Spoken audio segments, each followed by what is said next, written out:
अगर पेड़ काटोगे तो धूप कौन देगा, छाँव कहाँ से मिलेगी तुम्हें और हवा कौन देगा। भवानी प्रसाद मिश्र द्वारा लिखी गई ये पंक्तियाँ हैं और इसके पीछे जो आपको आवाज़ सुनाई दे रही है वो हैदराबाद की है, जिसमें पीछे बर्ड्स रो रहे हैं या फिर चिल्ला रहे हैं। अब आप सोच रहे होंगे कि ये पंछियाँ क्यों चिल्ला रहे हैं या फिर रो रहे हैं, क्योंकि उनके घर उनके सामने ही उजड़ रहा है। लेकिन ऐसा हो क्यों रहा है? हैदराबाद में 400 एकड़ ज़मीन को लेकर क्या है पूरा मामला, जानेंगे इस वीडियो में। हेलो, मैं हूं स्वर्णा और आप देख रहे हैं स्विच। तो हैदराबाद यूनिवर्सिटी का जो स्टूडेंट यूनियन है वो लगातार प्रोटेस्ट कर रहा है।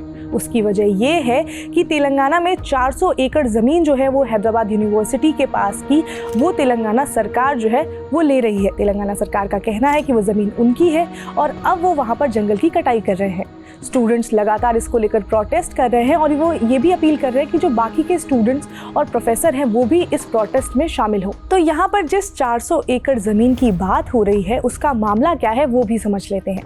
तो वो समझने के लिए हमें 1975 में जाना होगा। तो 1975 में आंध्र प्रदेश सरकार ने हैदराबाद यूनिवर्सिटी को 2324 एकड़ हिस्सा जो था वो ज़मीन का वो एकेडमिक्स, रिसर्च और एनवायरमेंटल पर्पस के लिए दिया था। आंध्र प्रदेश इसलिए क्योंकि उस समय आंध्र प्रदेश और तेलंगाना का बंटवारा नहीं हुआ था।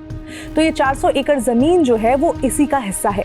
ये हिस्सा जो है वो कांचा गाचीबोली एरिया में आता है और ये काफ़ी हरा भरा इलाका है जहाँ सालों से कोई कंस्ट्रक्शन का काम नहीं हुआ है। यहाँ पर हैदराबाद यूनिवर्सिटी के जो स्टूडेंट्स हैं वो रिसर्च और इकोलॉजी को समझने के लिए इस एरिया का इस्तेमाल करते हैं। तो अब सवाल ये है कि ये ज़मीन है किसकी? तो हैदराबाद यूनिवर्सिटी के स्टूडेंट्स का ये क्लेम है कि ये ज़मीन यूनिवर्सिटी की है।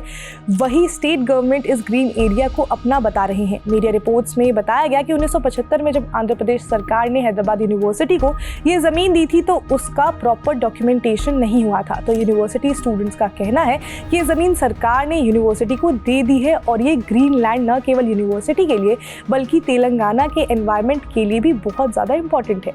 ये मामला पहले भी कोर्ट में जा चुका है। तो रिपोर्ट्स के हिसाब से 2022 में तेलंगाना हाई कोर्ट ने अपने एक जजमेंट में कहा था कि इस 400 एकड़ लैंड से जुड़ा जो ऑफिशियल डॉक्यूमेंट है वो नहीं है, जिस वजह से ये लैंड जो है वो सरकार का हो जाता है। इससे जुड़ा एक मामला सुप्रीम कोर्ट में भी था। सुप्रीम कोर्ट ने भी इसी लाइन पर इसमें आदेश दिया और उन्होंने ये कहा कि ये ज़मीन जो है वो सरकार की है। लेकिन स्टूडेंट्स लगातार ये कह रहे हैं कि ये प्रोटेस्ट एनवायरनमेंट को बचाने से जुड़ा हुआ है।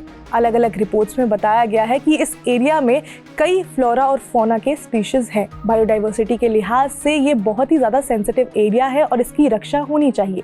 इसी को लेकर स्टूडेंट्स लगातार प्रोटेस्ट कर रहे हैं। वहीं तेलंगाना सरकार उस एरिया की कटाई करके वहाँ पर बुलडोज़र की कार्रवाई कर रही थी, जिसकी तस्वीरें सोशल मीडिया पर खूब वायरल हो रही हैं। तेलंगाना सरकार इस एरिया में IT पार्क बनाना चाहती है, जिसके बाद स्टूडेंट्स, ऑपोजिशन लीडर्स और कई एनवायरमेंटलिस्ट मिलकर तेलंगाना हाई कोर्ट में इसके खिलाफ PIL फाइल किया है, जिसमें उन्होंने ये अपील की है कि इस एरिया को नेशनल पार्क डिक्लेयर कर दिया जाना चाहिए। लाइव लॉ के एक रिपोर्ट के मुताबिक 3 अप्रैल को सुप्रीम कोर्ट ने भी इस मामले की सुनवाई करते हुए जंगल की कटाई पर फिलहाल रोक लगा दी है और इससे जुड़े रिपोर्ट्स जो है वो मंगवाए हैं। तो फिलहाल के लिए जंगल की कटाई जो है वो रोक दी गई है। लेकिन ऐसा पहली बार नहीं हो रहा है जब डेवलपमेंट के नाम पर इस तरह के ग्रीन एरियाज को काटा जा रहा हो या फिर उसका हवाला दिया जा रहा हो।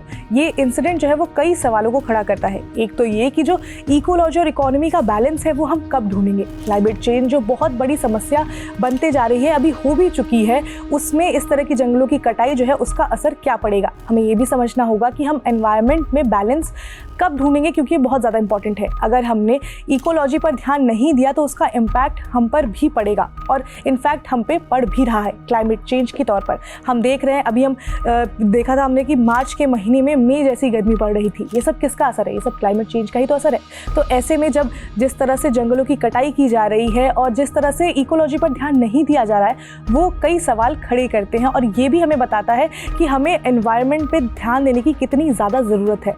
तो हैदराबाद यूनिवर्सिटी के जो स्टूडेंट्स हैं उनका भी यही कहना है। उनका कहना है कि जो पूरा का पूरा मामला है वो सिर्फ एक यूनिवर्सिटी के स्टूडेंट से जुड़ा हुआ मामला नहीं है, ये एनवायरनमेंट की बात है और इस पर हम सबको सोचना चाहिए, क्योंकि जिस तरह से क्लाइमेट चेंज एक बहुत बड़ी समस्या बनते जा रही है, उस समस्या से टैकल हम सभी कर रहे हैं, हम सभी इससे जूझ रहे हैं। तो इसमें इस तरह से जंगलों की कटाई करना, इसका बहुत बुरा इम्पैक्ट जो है वो हम सभी के लाइफ पर पड़ सकता है और इसी को लेकर स्टूडेंट्स लगातार प्रोटेस्ट कर रहे हैं और उनकी ये मांग है कि ये जो ग्रीन एरिया है 400 एकड़ का इसे एक नेशनल पार्क बना दिया जाना चाहिए। तो इस मामले में अब जो भी अपडेट आएगा या कोर्ट जो भी सुनवाई करेगा उससे जुड़ा सभी अपडेट हम आप तक पहुंचाते रहेंगे। आप जुड़े रहिए स्विच के साथ। इसके साथ ही अगर आपको ये वीडियो इन्फॉर्मेटिव लगी हो तो लाइक करें, शेयर करें, सब्सक्राइब करें स्विच को।